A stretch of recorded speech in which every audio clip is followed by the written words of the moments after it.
Good afternoon. Today is April 25th, and today I'll continue to be talking about the coronavirus. So the first piece of news that I like to talk about today is about the American testing. So America needs to test more than millions of people each week to reopen. And recently, from April 16th to April 22nd, the United States has conducted about 1.2 million tests, which is up from 200,000 tests conducted from March 16th to 22nd. However, experts say that this is still not enough for testing, and that states should continuing to have a shortage of testing capacity and leaving them all without information, which is crucial to track outbreaks and contain them.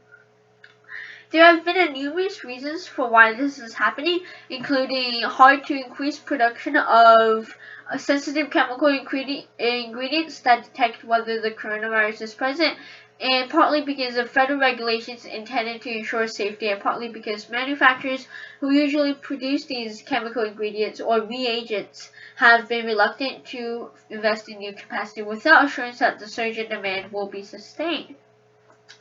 There is also physical components of the test kits like nasal swabs, which are largely imported and hard to come by amid global shortages, and healthcare workers still lack the protective gear they need to administer tests on a wide-scale basis. And here, I think the problem here is that we just simply need to produce more protective gear as quickly as we can and release these federal regulations to produce as much reagents as we can so we can quickly recover from this crisis. So the second thing that I like to talk about today is about reopening the economy. And so the economy was shut down extremely quickly, but from what I'm looking at here, it's going to be extremely hard to reopen the economy, which I think will take months, possibly years, according to some economists.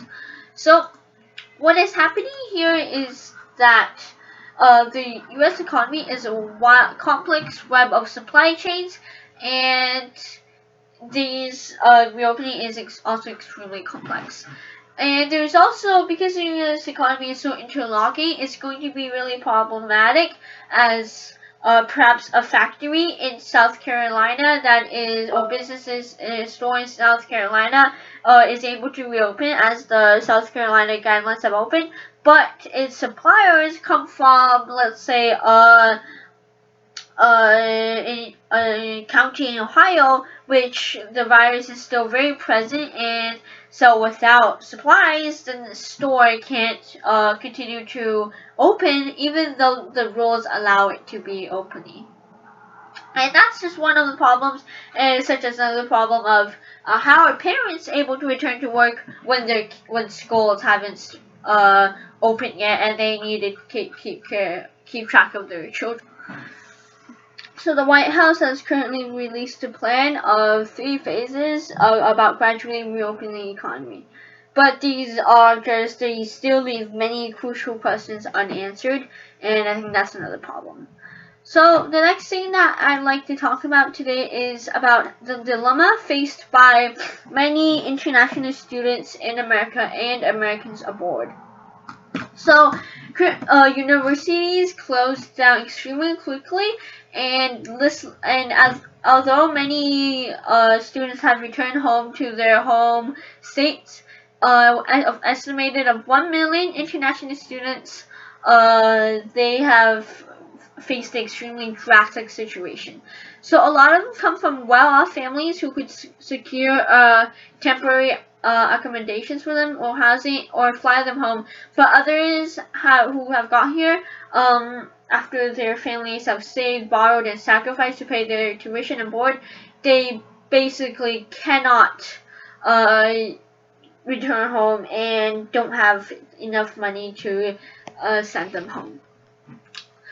Students have literally been going to food banks out of desperation, and they have also been just living in their friends' homes, and they're simply just struggling to live.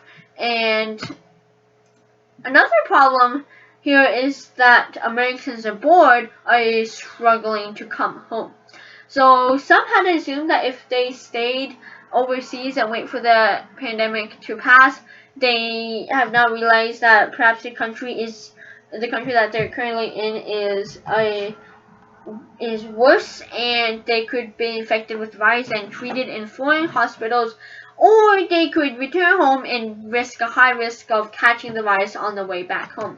So the State Department has so far brought 65,000 Americans from home from across the world, but these flights that bring them in can't go on forever, and there's at least 17,000 American citizens or legal residents abroad who have indicated they need help, and at this point the State Department is urging them to take any available flights out. So I think that it kind of depends on where they're returning. Like if they're Americans abroad who lives in New York City, then I wouldn't recommend them. But if they're going to somewhere relatively safe, then I guess they can return home.